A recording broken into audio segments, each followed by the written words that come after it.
Olá, produtores. Meu nome é Vitor Souza, sou fundador da Ativo Cultural. E no Ativo Cultural Entrevista de hoje, a gente vai conversar com o Plínio Ratz. O Plínio, ele é doutorando da UFBA e tem em sua dissertação de mestrado o tema da gestão dos equipamentos culturais, com foco no gestor. Exatamente, que é um dos temas que a gente tem mais dificuldade de ter mapeado. Quem é esse gestor dos equipamentos culturais? Quem é responsável por garantir que aquele equipamento que está em diálogo direto com as comunidades e que representa o Estado, a política cultural daquele Estado dentro daquela região e como funciona essas ligações. Enfim, a gente teve um papo super bacana que a gente consegue mapear bastante dessas informações e, claro, com muitas particularidades, algumas questões mais amplas e eu tenho certeza que isso vai contribuir muito para diversos produtores, tanto que atuam dentro dos equipamentos culturais nas diversas cidades, como para você que também é produtor, que tem seus projetos e que contam com esses equipamentos na hora de desenvolver os seus projetos e chegar até o público final. Então, não vou me alongar muito aqui, a gente vai falar agora com o Plínio Ratz.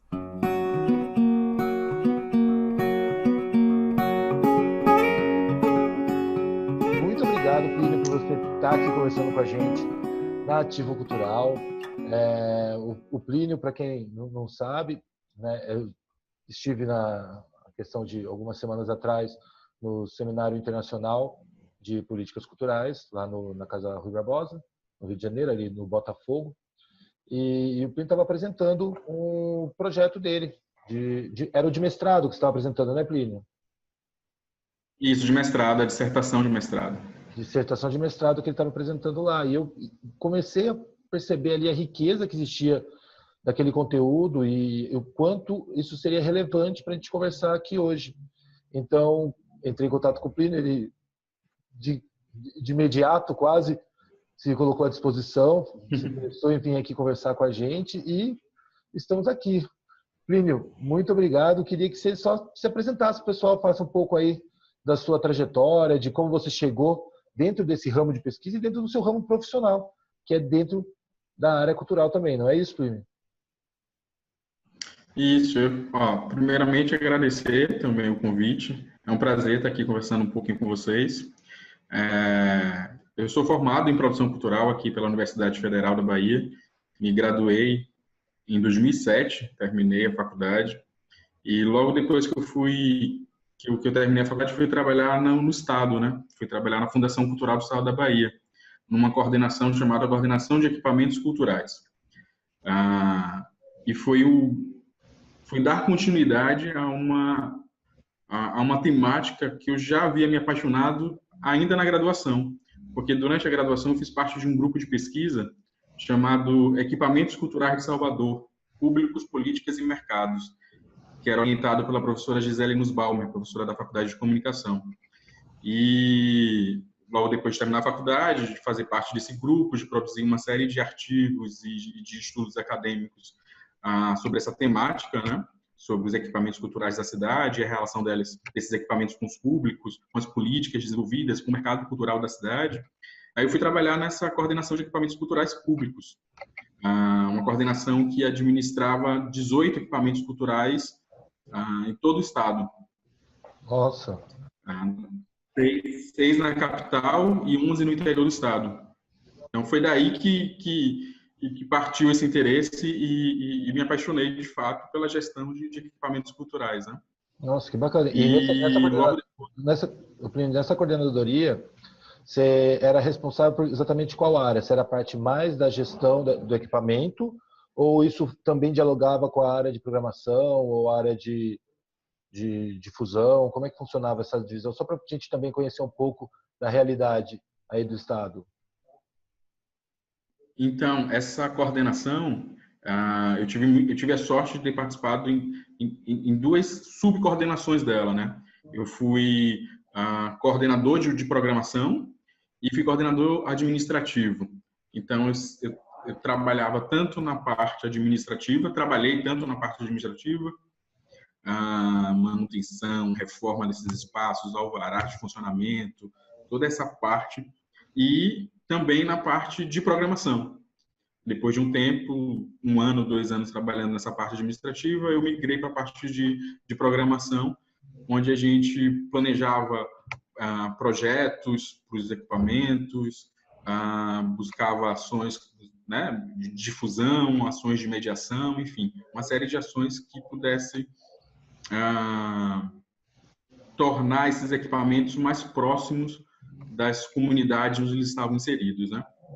E logo depois que eu saí da fundação, fiquei 4 anos nessa coordenação e depois migrei para um equipamento cultural, para trabalhar dentro de um equipamento cultural, como produtor de um equipamento cultural, que é onde eu trabalho até hoje, há 6 anos, no Teatro Sesc Senac Pelourinho.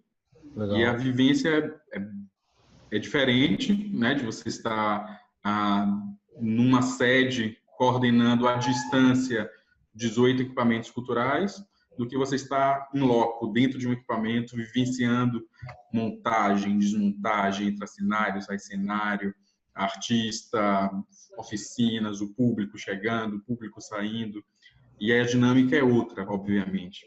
E eu sou apaixonado. Maravilhoso. Depois de um tempo... Diga, pode falar. Não, pode falar, pode seguir. É que eu, na verdade, eu ia perguntar, você começou a falar desse cotidiano, né, de você ter essa visão, e isso na verdade, isso é muito raro. Acontece muito o caminho inverso do que você faz, né? Tipo, pelo menos a experiência que eu tenho, pelos produtores que eu converso, é mais comum a pessoa vir da ponta e ir para a administração. É menos comum a pessoa que tem essa visão mais ampla poder depois dialogar de fato com a ponta. Então, assim, acho que já é uma vivência bem interessante a sua. Porque eu saí da academia, fui atuar no mercado. Na academia eu fazia pesquisa sobre equipamentos, aí vou atuar no mercado de fato, e depois de quase 10 anos atuando no mercado, 7 anos, na verdade, atuando no mercado, eu senti a necessidade de voltar para a academia. Uhum. Foi quando eu decidi voltar para a academia para fazer o mestrado, e aí estudando justamente essa temática, né? Temática dos equipamentos culturais públicos. E terminado o mestrado, emendei com o doutorado e já estou aqui também estudando no doutorado. Meu objeto de estudo são os CELs, né? As praças CELs, e com o PELA e o PK, dentro da academia e dentro do mercado. Como a gente fala com profissionais aí, né, produtores de todo o Brasil, explica um pouquinho o que é o CEL. Então, os CELs são equipamentos públicos, né, construídos pelo governo federal, capitaneados pelo Ministério da Cultura, em parceria com prefeituras municipais. Tá. Então, a prefeitura assina um convênio com o MINC e são construídos esses equipamentos multidisciplinares, digamos assim, né, multifacetados, pista de skate, laboratório de informática, museu, um teatro, enfim. Eles congregam diversos equipamentos no mesmo espaço e depois eles são administrados pela prefeitura. São construídos com dinheiro, né, federal e administrado pela prefeitura. Uhum. E a prefeitura é obrigada a estabelecer um corpo gestor, né, um grupo gestor local, com a sociedade civil, né, com membros da sociedade civil. Então, é uma gestão interessante nesse sentido, de que eles buscam realizar, de fato, uma gestão territorializada daquele equipamento, Legal. próximo às demandas locais, né? Então, é algo que eu observei, inclusive, na minha pesquisa de mestrado, que é uma das questões principais dos equipamentos, que é esse distanciamento que muitos deles têm com o território onde ele está localizado. Perfeito. É muito interessante, porque essa questão do território, dialogando com o próprio equipamento, né? A gente tem vários casos de equipamentos que transformam seus territórios, né? Você vê, por exemplo, desde equipamentos públicos que foram construídos aqui, por exemplo, em São Paulo, mais na periferia, os próprios CELs aqui também teve uma participação muito importante nisso. Você começar a criar, mudar o ambiente, até mesmo algumas regiões mais específicas. Eu estou, na verdade, lembrando aqui também da Praça Roosevelt em São Paulo. Não sei se se você conhece, não sei se você já veio aqui para São Paulo na Praça Roosevelt. Era um ambiente que é super complicado em termos de diálogo entre as pessoas e a praça em si, e através de alguns coletivos de teatro, acho que aí capitaneado principalmente pelos sátiros e pelos dramatões, conseguiram recuperar. Mas o recuperar que eu estou dizendo é uma recuperação no sentido mais legítimo, né? Porque ela recuperou o diálogo entre as pessoas ali em um determinado momento. Claro que depois você tem um monte de políticas públicas que às vezes ajudam e às vezes deturpam um pouco a discussão. Mas, de fato, houve um momento ali onde isso aconteceu muito forte. Então, e mesmo quando eu tive dentro de alguns equipamentos culturais, o diálogo entre o público, né, que está ali em volta, né, os moradores, os cidadãos que estão ali junto àquele equipamento, e o governo é muito distante. E o gestor acaba sendo essa cara do governo e ouvido dos moradores, né? Fica fazendo ali esse... Exatamente. Justamente o elo, né, de ligação, a ponte que vai fazer essa aproximação entre aquele equipamento e aquele território que ele está localizado, né, com toda a vizinhança, seja qual for essa vizinhança, uma escola, um comércio, enfim, algum tipo de articulação ela precisa de fato existir. E o que eu observei é que é muito comum esse distanciamento. É impressionante como há um distanciamento muito grande. E esses equívocos, de fato, né? Aqui na Bahia tem uma questão muito interessante, porque a gente tinha uma política de balcão muito forte, e durante muito tempo. O artista, o produtor, ele conseguia recurso batendo diretamente ali na porta da fundação, diretamente na porta da Secretaria de Cultura, sentava na frente do secretário ou de qualquer um dos seus, né, superintendentes, enfim, e solicitava o recurso diretamente. A gente tem uma virada aí em 2007, quando a gente passa a estabelecer editais para, né, uma forma mais republicana, digamos assim, de você chegar a ter esses recursos e tentando possibilitar a toda a sociedade de chegar a ter esse recurso através de edital. Mas aí a gente foi perdendo um pouco a mão, sabe? No sentido de achar que o edital vai resolver todos os problemas. Os outros problemas, que não apenas a questão da criação, do fomento à criação. E aí há uma discussão, volta e meia ela acontece, se deveria se estabelecer metas de público. O artista que conseguiu aquele recurso, ele precisa colocar X pessoas ali naquele equipamento cultural, naquele teatro, naquele museu, naquela biblioteca, enfim, a depender do projeto dele. E muitas vezes esse recurso, obviamente, ele é baixo, ele malmente dá para o artista tirar a sua ideia da cabeça e colocar ali no papel, né? Tirar do papel, na verdade, e tirar da cabeça e colocar na rua mesmo, a sua proposta, a sua criação, enfim, sua estética. E é cobrado dele ter público. Ou seja, sempre se pensa a questão do público de forma imediatista, e não de forma estruturante, né? Um projeto, ele é pontual, ele vai acontecer ali, o edital aprova, geralmente, né? Ele apoia projetos, então ele tem um início, meio e fim, ele vai acontecer de forma pontual e pronto, e acabou.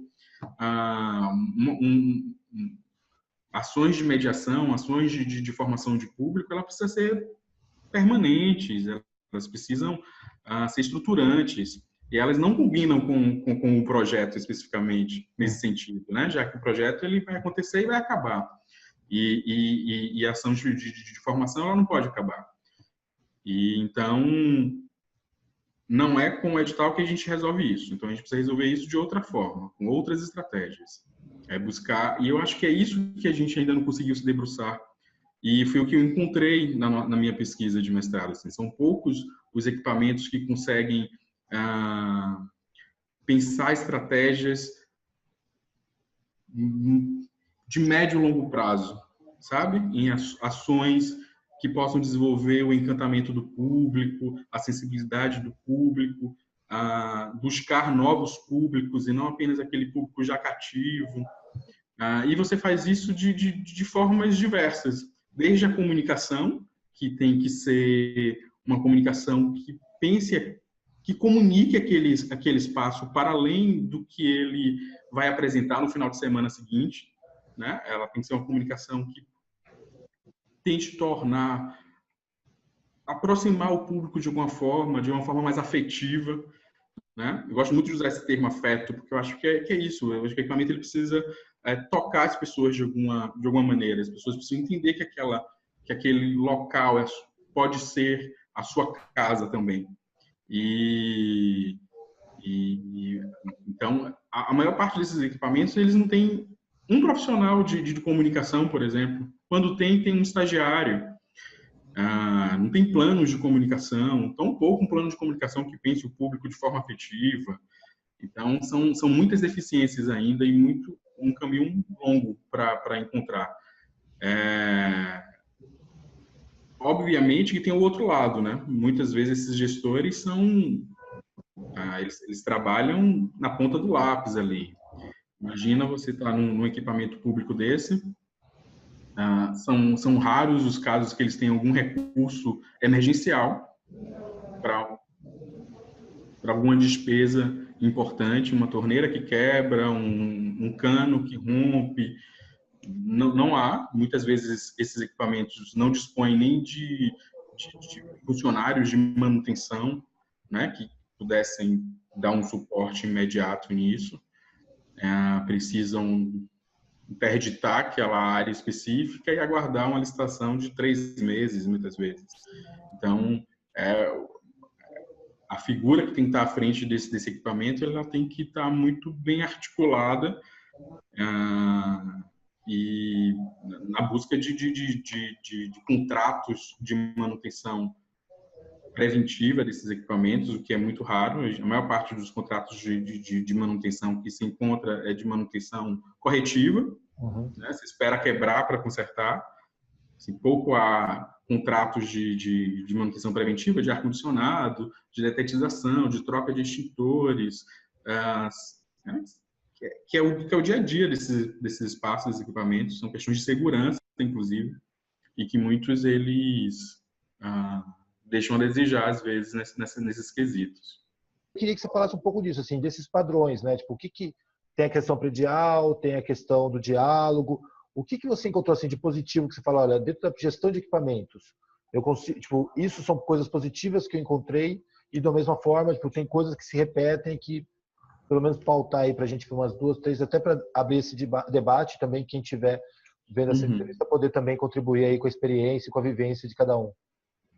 Deixa eu tentar listar algumas coisas positivas que eu observei e depois eu listo as coisas negativas que eu encontrei de padrão também, né, desses equipamentos. Eu estudei 8 equipamentos culturais, equipamentos ligados, né, ao Estado, ao município e à União. E a presença de equipamentos culturais do Estado aqui em Salvador, ela é muito maior. E aí, vamos definir que equipamentos são esses, né? Eu estudei basicamente os equipamentos cênicos, deixei de fora bibliotecas, museus e tal. Me concentrei de fato naqueles equipamentos voltados para as artes dos espetáculos, né? Teatro, dança, circo, música. E nesse mapeamento, encontrei esses 8 equipamentos culturais, e aí a gente percebe que a maior parte deles estão na região central da cidade, algo que é comum que a gente encontra em muitas outras cidades, do mesmo porte de Salvador ou maior, que há uma concentração, geralmente, desses equipamentos culturais em determinada região, geralmente na região central da cidade ou nas regiões de maior poder aquisitivo, ou que tem uma mobilidade urbana mais melhor organizada, digamos assim. E o que eu encontrei em comum entre eles, que eu posso dizer que é um ponto positivo, e que muitos dos gestores que eu entrevistei pontuaram isso, porque é um retorno que eles obtém muito dos artistas, é que houve nos últimos anos,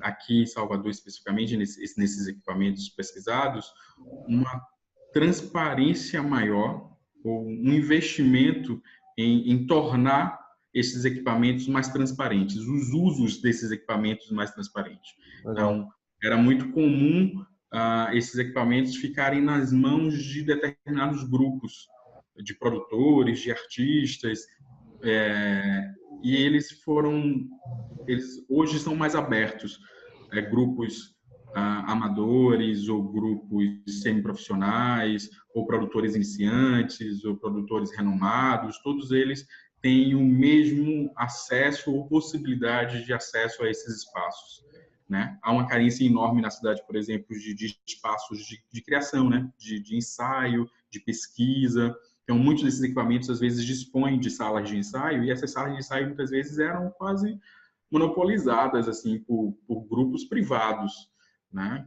Ficavam anos ensaiando e ninguém entendia porque não havia posso dizer, porque essa pauta não era mais rotativa, né? Enfim, não se fechava períodos de ensaios de 2 meses, de 3 meses, né? Que o grupo pudesse maturar seu produto e passar a sala adiante para outros grupos, enfim. Essa era uma questão muito forte na cidade e nos últimos anos isso foi se tornando um pouco mais transparente. Então, se você acessa, por exemplo, o site ou os blogs desses espaços, há lá todas as regras de uso, há todo um formulário de pedido de pauta. Então, há uma organização maior nesse sentido. Então, eu acho que esse foi um ponto positivo que eu encontrei entre os equipamentos. E aí, mesmo os equipamentos, né, de diferentes esferas, né, vinculados ao município, ao Estado e à União. Um outro ponto bem interessante também, que tem seu lado positivo, tem seu lado negativo, que é há um certo personalismo na gestão desses equipamentos, né? Algo que é muito comum, na verdade, na nossa área, né? Nas políticas culturais, de uma maneira geral. Assim, a gente tem,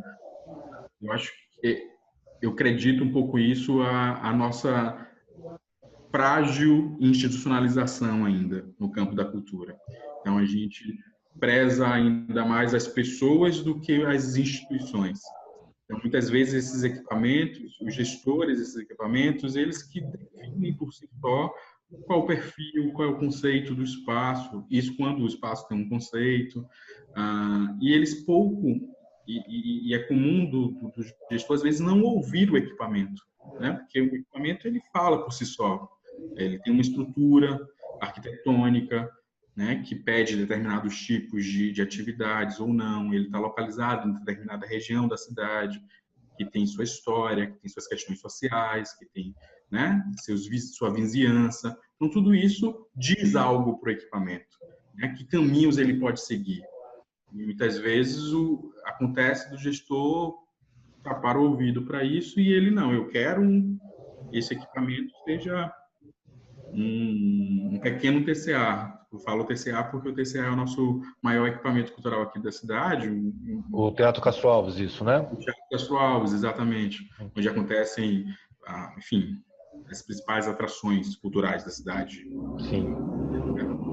É o que liga Salvador hoje, coloca Salvador no circuito nacional e internacional das artes, digamos assim. Então, tudo passa por lá porque é o maior palco, tem toda uma estrutura. Então, às vezes, tem um cara lá... Como? Ele é prefeitura. Ele é público, ele é do Estado. Estado? Do Estado. Todos os que eu pesquisei são todos públicos, né? Uhum. E aí, às vezes, tem um cara que está lá gerindo um equipamento de médio porte ou de pequeno porte que quer transformar aquele equipamento no TCA. O TCA ele não é o TCA, né? Aquele equipamento tem uma outra história, tem certamente aquela comunidade do entorno tem algo a dizer sobre aquele equipamento. Então, eu encontrei um pouco isso, desse personalismo que ignora, às vezes, o que o entorno diz, né? O que o próprio equipamento diz. Então, esse é eu acho que um ponto negativo. O lado do ponto positivo, quando eu digo, é porque às vezes dá certo, de fato. O equipamento consegue montar uma programação, consegue ter uma vida, causa interesse em determinado tipo de público, mas você percebe que quando aquele gestor sair dali, tudo aquilo vai desmoronar, né? Porque aquele espaço não está fortalecido institucionalmente. Então, eu acho que essa é uma questão interessante. Um outro ponto que eu observei, e eu observei isso especificamente nos equipamentos do Estado, geridos pelo Estado, em 2 deles, que é o Centro Cultural Plataforma e o Espaço Cultural Alagado, são espaços periféricos, que há uma tentativa dos gestores desses 2 equipamentos de estabelecer uma relação mais próxima, de fato, com a comunidade. Né? Em Plataforma, por exemplo, existe um fórum, o Fórum de Arte e Cultura do Subúrbio. E esse fórum é formado por pessoas da sociedade civil, grupos artísticos locais, a comunidade cultural, enfim. E eles influenciam diretamente nos destinos do centro cultural. Eles ajudam a definir a pauta, eles impõem, por exemplo, quem são os funcionários. Os funcionários são bancados pelo Estado, estão lá todos contratados pelo Estado. Mas o fórum determinou, por exemplo, de que o Estado deve contratar moradores da região.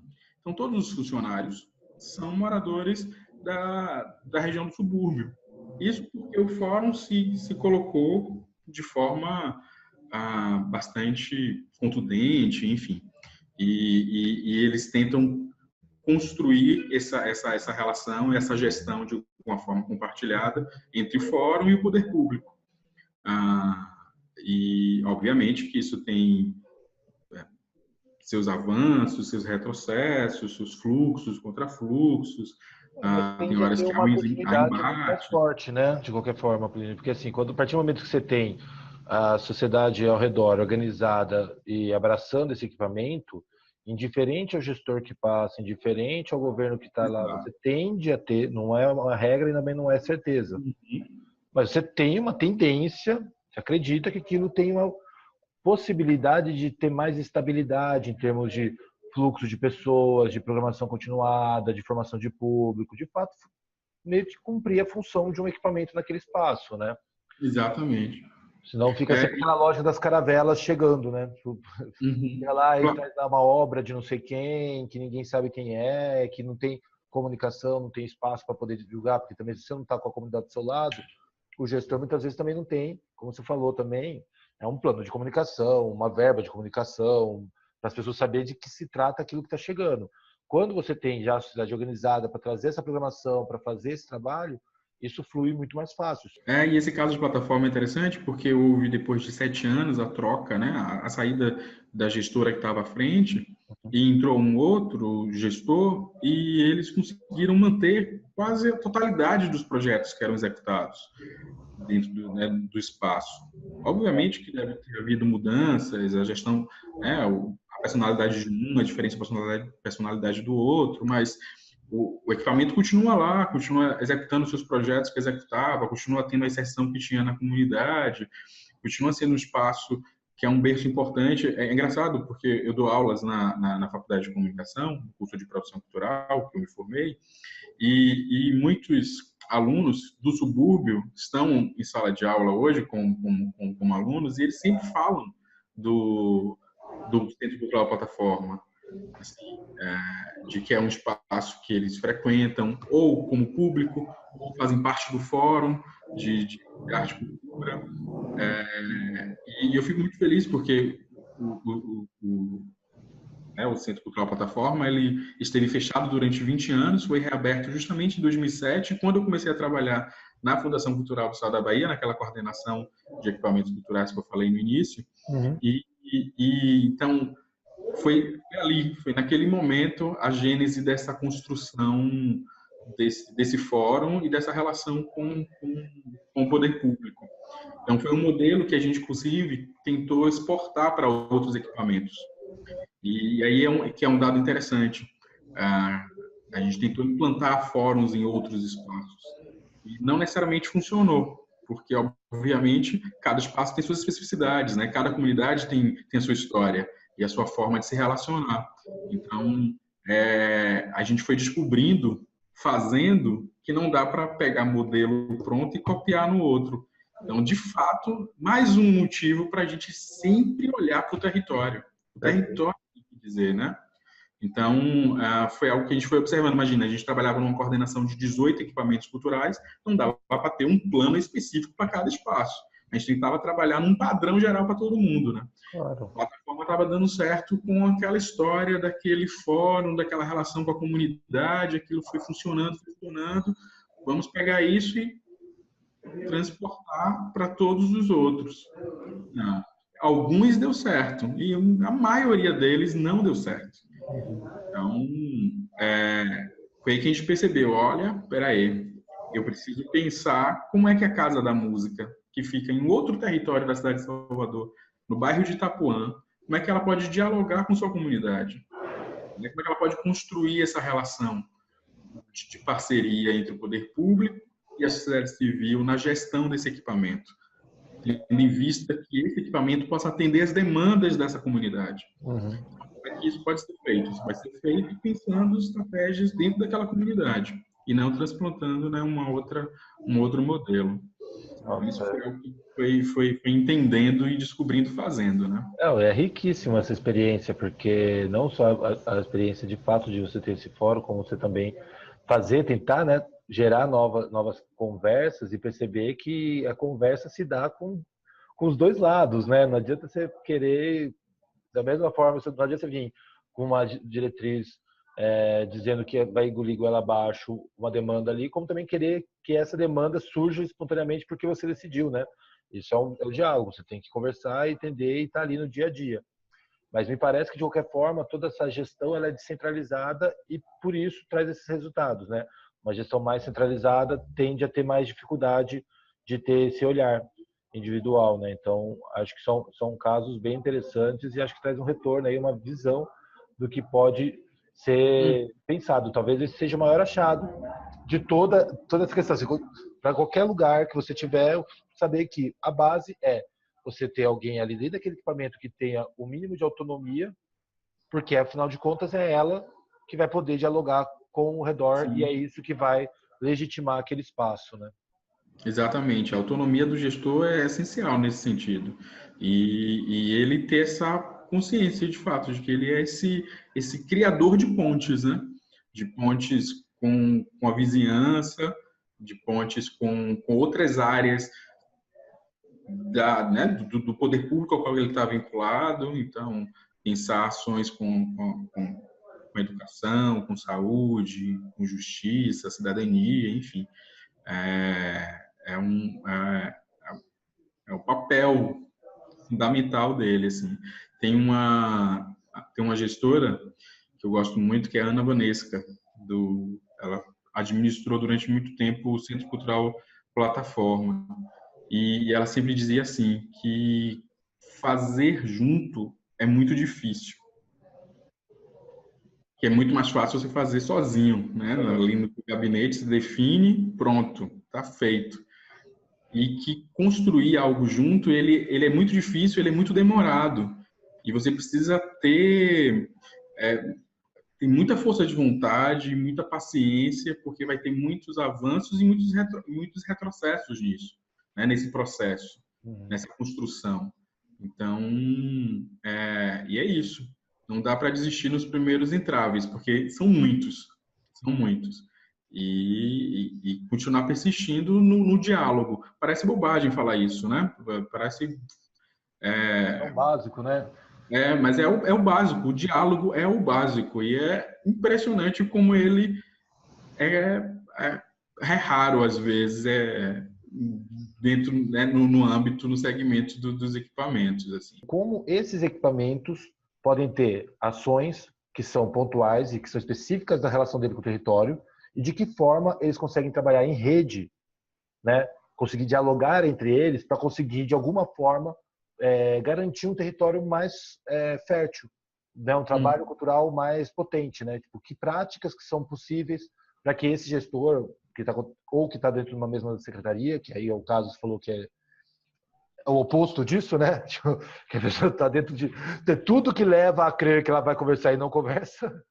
Mas, assim, para um gestor que está hoje no equipamento e fala, eu preciso ter esse espaço de diálogo, preciso ter um espaço de troca ali, seja para os indicadores, para saber comparar um pouco melhor, para saber que prática que alguém já fez e eu não fiz.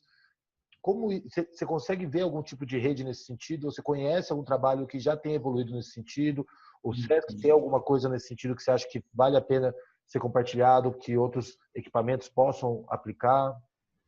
Existe uma rede de gestores de teatros da cidade. Legal. Todos os teatros, sejam eles públicos, privados, que eles se encontram periodicamente para resolver diversas questões, né, que afligem a todos. Salvador tem um problema muito sério com questão de meia entrada, por exemplo, né?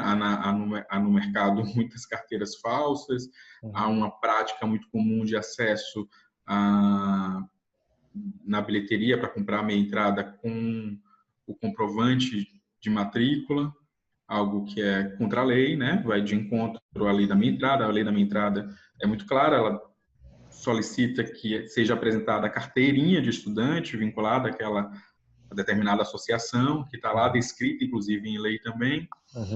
E, enfim, então, essa rede de gestores discute diversas questões sobre isso, sobre minha entrada, porque aflige a todos, sobre relação com a prefeitura, impostos, alvará de publicidade, alvará de funcionamento, e ainda não se avançou para além dessas questões burocráticas, né, que tomam muito do tempo do gestor, para questões de difusão, de pensar programação, né, algo nesse sentido, e pensar o público também, né, lá na ponta, de como se aproximar mais com eles. Então, há essas iniciativas pontuais e está se iniciando não, na verdade essa rede de gestores ela já existiu em diversos momentos.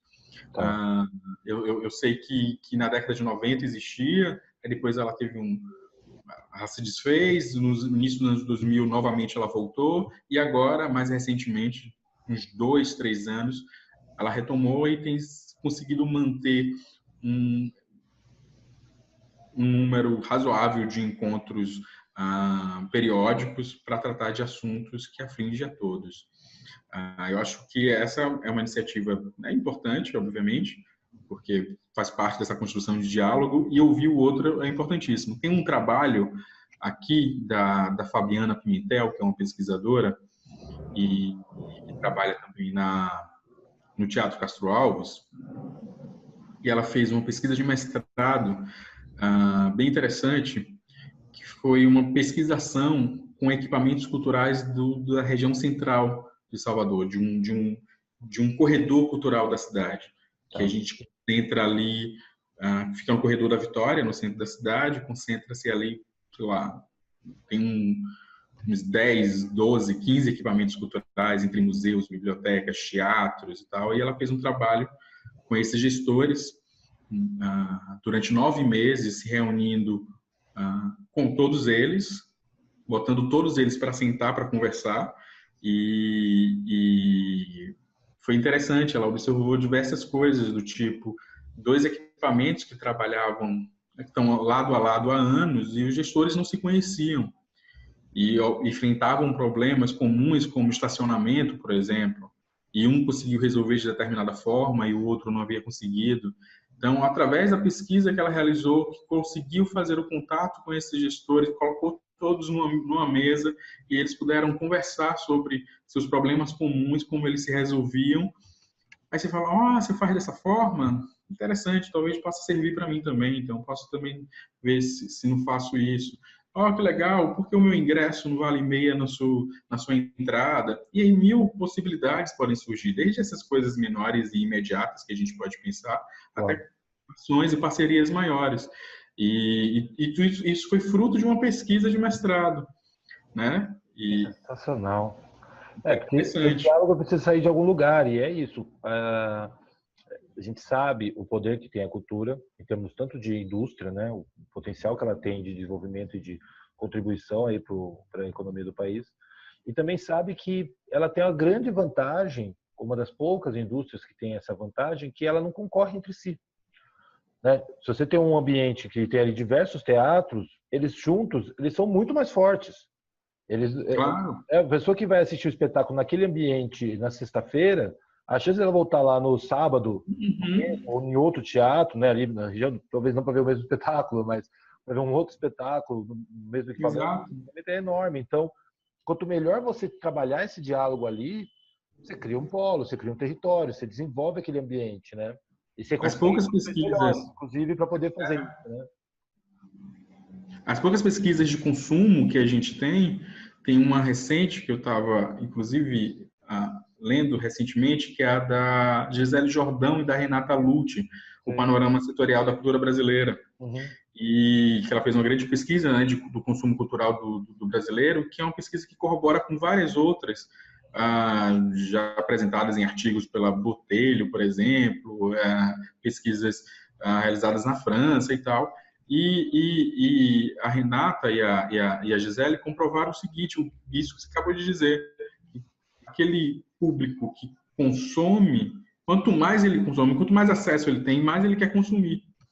Então, é isso. Esses equipamentos, eles não concorrem entre si, muito pelo contrário, eles alimentam a sensibilidade daquele público, tornam aquela figura, aquele indivíduo mais interessado em consumir, e é isso, assim, acho que é pensar de como a gente pode construir parcerias, e não ver o outro, obviamente, como um adversário. Acho que aqui a gente nem tem muito isso, de fato. Eu acho que o que a gente tem mesmo é um excesso de problemas, às vezes, do gestor ali dentro do seu equipamento, que ele não consegue botar a cabeça para fora.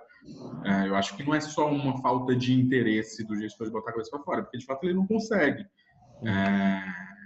Tem tanto, primeiro que muitas vezes esses equipamentos, a maior parte dos equipamentos que eu pesquisei são equipamentos de médio porte, né, de pequeno e médio porte. Então, em geral, a figura do gestor central, aquele coordenador que está ali à frente daquele espaço, ele tanto cuida da parte administrativa e tudo da parte predial do equipamento, quanto ele cuida da parte de programação. Então, ele tem que dividir a cabeça dele nessas duas áreas, que muitas vezes pedem perfis diferentes, né, de profissional. E então, para ele, é uma carga muito grande de trabalho. E os salários não são bons, diga-se de passagem. Foi algo que eu ouvi bastante deles. A média salarial de um gestor desse, eu acho que é importante que seja dito. Às vezes a gente fica nessas coisas de não falar salário, né? Mas eu acho que é importante. A média salarial de um gestor desse, de um equipamento de médio porte, é de R$ 1.900, R$ 1.800. Para o cara dar 40 horas semanais, trabalhar sábado, domingo, ficar às vezes até 10 horas, 10h30 da noite, 23 horas, e não ganha hora extra. Né? Então, para o cara fazer administração de pessoas, né, gestão de pessoas, fechar a programação, curadoria. Então, é uma demanda enorme de trabalho, e muitas vezes com uma equipe bastante enxuta, né, de dando suporte para ele, tanto na parte administrativa quanto na parte curatorial do equipamento. Esse é uma das grandes maravilhas aí do nosso setor, que é quase incrível, né? Que é o caso do gestor, é o caso do produtor, muitas vezes é o caso do artista, de você ser exigido em todas as frentes, né? E é o maior problema também, porque afinal de contas é isso. Quem deixaria qualquer empresa, qualquer espaço, qualquer coisa na mão de uma pessoa para cuidar de todas as frentes dela? Quem faria isso, exatamente? Isso? Só a cultura. É o único espaço onde isso acontece, entendeu? Porque e por outro lado é maravilhoso, porque isso acontece. De fato, essas pessoas acabam sim fazendo uma boa administração, fazendo uma programação coerente, dialogando com os diversos públicos, fazendo gestão de pessoas, gestão de processos, enfim. É um trabalho altamente qualificado. Não é um trabalho simples, é um trabalho altamente qualificado. E muitas vezes a pessoa não tem formação mesmo, porque, enfim, né, é uma conta até simples, né? Quantos anos ele tem que trabalhar para pagar uma formação dessa, né? Uhum. Se a gente for elencar aqui, um MBA daria conta disso, tipo, para ter uma visão mais ampla do que, assim, quantos salários dele para pagar uma parcela de um MBA, entendeu? Então, acaba que a experiência vira a grande formação desses profissionais, né? E uma coisa pelo que você falou, a gestão, os gestores daí, pelo que você avaliou, até que tem uma certa permanência, eles conseguem ficar um bom tempo no trabalho, não é uma troca tão dinâmica, ou é?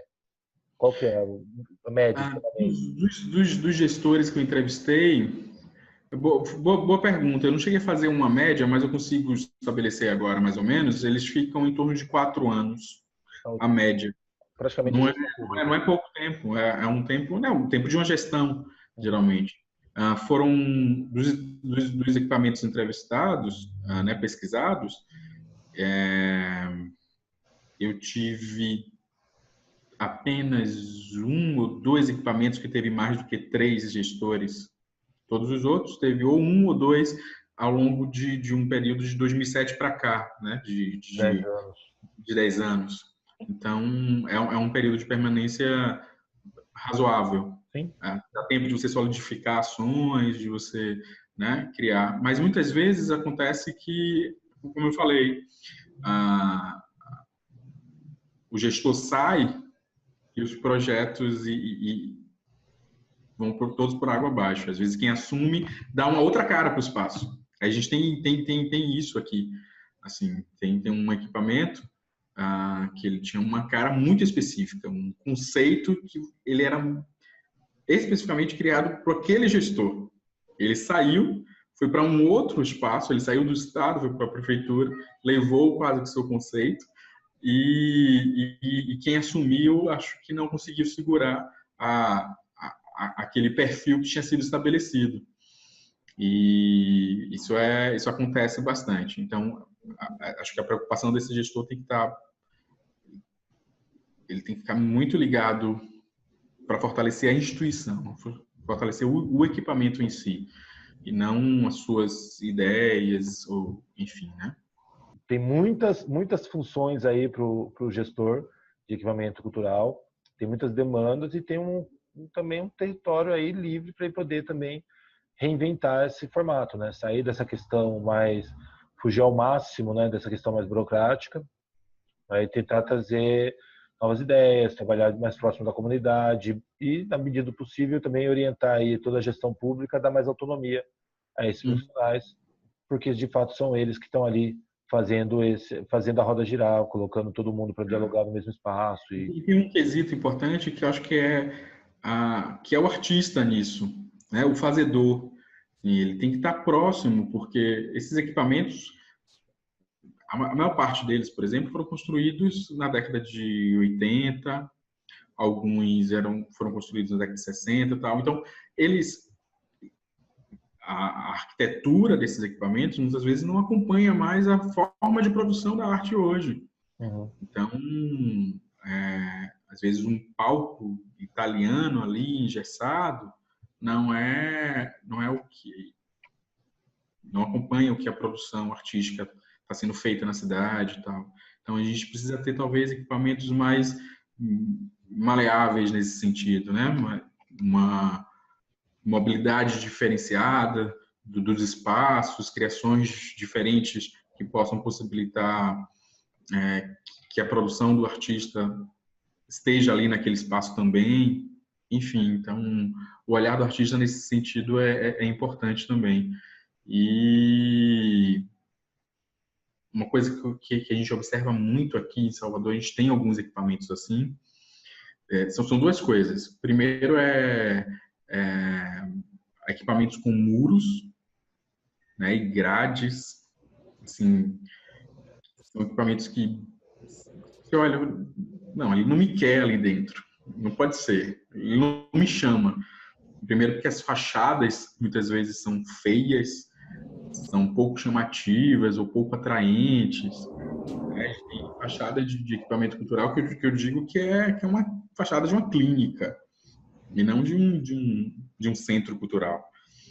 E essa questão arquitetônica ela é um problema muitas vezes, porque você não consegue fazer uma reforma que isso custa muito dinheiro, muito, né? É um aporte de recurso muito maior, que pense esses equipamentos para essa nova produção e que dialogue também com a arquitetura daquela localidade, daquele bairro onde ele está localizado, enfim. São questões aí também que vão sendo desenvolvidas com o tempo, né? Tipo, a gente vê muita gente do equipamento e eu acho que tem o seu valor, ele tem o seu espaço, é importante garantir esses espaços, mas assim, precisa repensar, precisa dialogar. Com certeza a gente vê, mesmo aqui em São Paulo, que é uma cidade claramente muito privilegiada em termos de equipamentos culturais, com as mesmas questões todas apresentadas por você. É concentrado no centro, tem as questões de não ter o diálogo mais próximo. Temos alguns casos muito bons de diálogo aqui, historicamente. Claro que isso também tem uma questão aí política, territorial, que, enfim, que acho que acontece também em todos. Mas, para além de todas essas questões, acho que o que vale a pena é entender aquilo que nos compete, né? Que é isso, entender como o gestor consegue redefinir esses espaços, apesar dessas questões, ou justamente por conta dessas questões conseguir repensar isso junto com a parte criativa, com os artistas, junto com o território que ele está, com as pessoas que frequentam esse espaço. E, claro, como eu falei, ser o olhar da gestão pública naquele ambiente e ser o ouvido desse ambiente junto aos seus superiores lá, enfim, né? Tipo, com quem ele tem que dialogar, seja no Estado, no governo, na prefeitura, na União, enfim. Acho que é um pouco essa função que é o que cabe a ele. Olha, Plínio, eu queria agradecer muito esse bate-papo. Achei que foi riquíssimo. Eu acho que a sua pesquisa é fundamental para a gente conseguir entender melhor esse perfil do gestor dos espaços, dos equipamentos culturais, e entender a função desses equipamentos culturais pelo olhar desse gestor, que acho que foi isso que me chamou muita atenção na sua pesquisa, assim, entender que papel que esse gestor tem nessa construção desse território, nessa administração, porque a gente poderia ficar aqui e fazer bate-papos de horas sobre cada um desses temas. 1000 temas. Só sobre a questão sobre equipamento público aberto ou fechado, com grades ou sem grades, já dá uma discussão para a gente ficar aqui tranquilamente. Fora todas as questões de território, de arte, de como você vai trazer isso para os equipamentos cênicos, como você dialoga outras formas de arte, como você trabalha a rede, enfim, tem uma infinidade.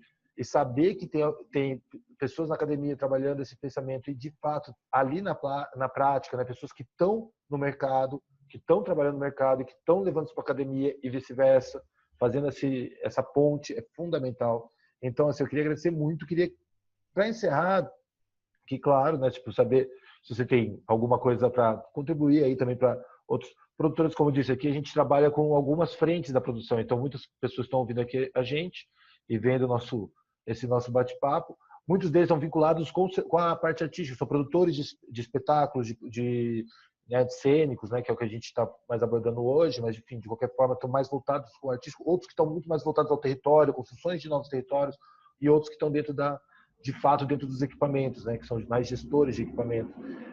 Então, eu queria saber se você teria alguma outra coisa para poder contribuir com esses profissionais e, enfim, também como que as pessoas podem chegar até a sua pesquisa, até você, conversar com você, enfim, quais são os espaços onde a gente pode ampliar esse diálogo aqui, trazer mais conexões. Então, duas coisas, então. Primeiro, eu acho que esses equipamentos, de maneira geral, os profissionais que atuam, né, no campo nesse âmbito dos equipamentos culturais, acho que a gente precisa encontrar formas de colocar nossa pauta de discussões, nossas questões na arena mesmo, né, de discussões políticas no campo da cultura. Eu acho que a gente está muito ausente nesse sentido. Tem outros atores no campo da cultura que conseguiu, nos últimos anos, pautar suas questões, e acho que os equipamentos cênicos, especificamente, não, né? Ao contrário, acho que talvez dos museus, das bibliotecas, e acho que nesse sentido a gente precisa de uma organização melhor. Posso fazer só uma pergunta para você? Você acha que isso tem a ver com a questão do acervo? Pode ser, né? Mera curiosidade, porque eu tenho um pouco essa percepção que assim, que esses equipamentos, quando a gente fala de equipamentos museu, biblioteca, eles têm uma questão do acervo que garante uma perenidade, né? Sim. Se não acontecer nada, se você fechar, você tem uma questão ali a ser discutida, né? E os equipamentos cênicos, eles acabam que se perdem nisso, né? Eles são efêmeros. Eles trabalham com efêmeros, exato. A produção ali acontece, acabou, e aquela arte precisa... a arte presencial, né? Na verdade, com todas as mudanças hoje, na tecnologia mesmo da comunicação, as pessoas saem menos de casa ou têm acesso a bons produtos a um clique ali no seu controle remoto, enfim. Então, há todo um consumo domiciliar, né? E um equipamento cultural desse, ele precisa da presença das pessoas, né? Se aquela obra de arte que está sendo exposta, que está sendo apresentada ali, se ela não se encontra com o público, ela não tem razão de acontecer. Então, a gente precisa encontrar, de fato, repensar mesmo, pensar estratégias de aproximação com o público, porque senão as artes presenciais elas vão sofrer bastante aí pela frente. Então, eu acho que a gente precisa levar nossas questões, as questões que nos afligem enquanto equipamentos culturais, enquanto artes performáticas, para o centro da arena, não pensando apenas a criação, né, obviamente, como já falamos bastante. Para acessar a minha pesquisa, ela muito em breve deve estar no repositório da UFBA. Acho que agora ainda no final de junho eu já devo estar depositando a versão final, né, da dissertação. Ela já está lá no programa para ser homologada e, enfim, a versão final já existe, está só agora no processo interno da universidade, de homologação e tal, para poder entrar no repositório da universidade. Google, joga lá repositório da UFBA, encontra fácil.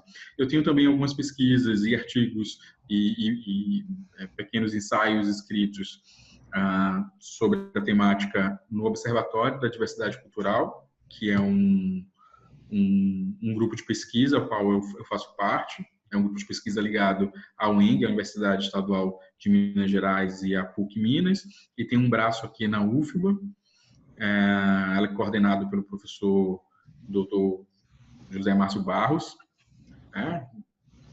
tem muitos escritos sobre gestão cultural, mediação cultural, que é inclusive meu orientador no doutorado agora, e também tem algumas coisas escritas no CULT, no site do CULT, que é o Centro de Estudos Multidisciplinares, vinculado ao IAC, que é o Instituto de Humanidades, Artes e Ciências, da UFBA.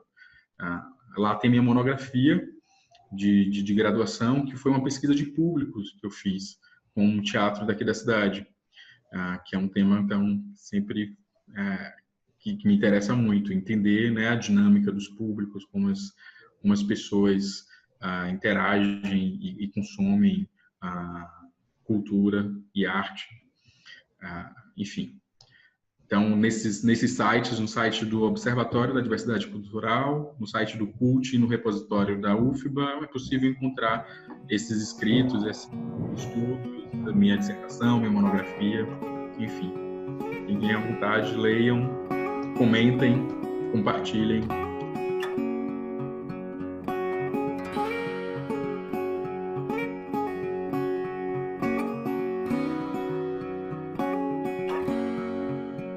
Espero que você tenha gostado dessa nossa entrevista com o Plínio. Se você gostou, curta o nosso vídeo, compartilhe nas suas redes e vá na área de comentários. Deixe lá a sua opinião, a sua experiência e também ideias de como a gente pode contribuir ainda mais para o desenvolvimento de toda a cadeia cultural. Todo domingo tem uma nova entrevista aqui no canal da Ativo Cultural para você. Um forte abraço e até o próximo vídeo.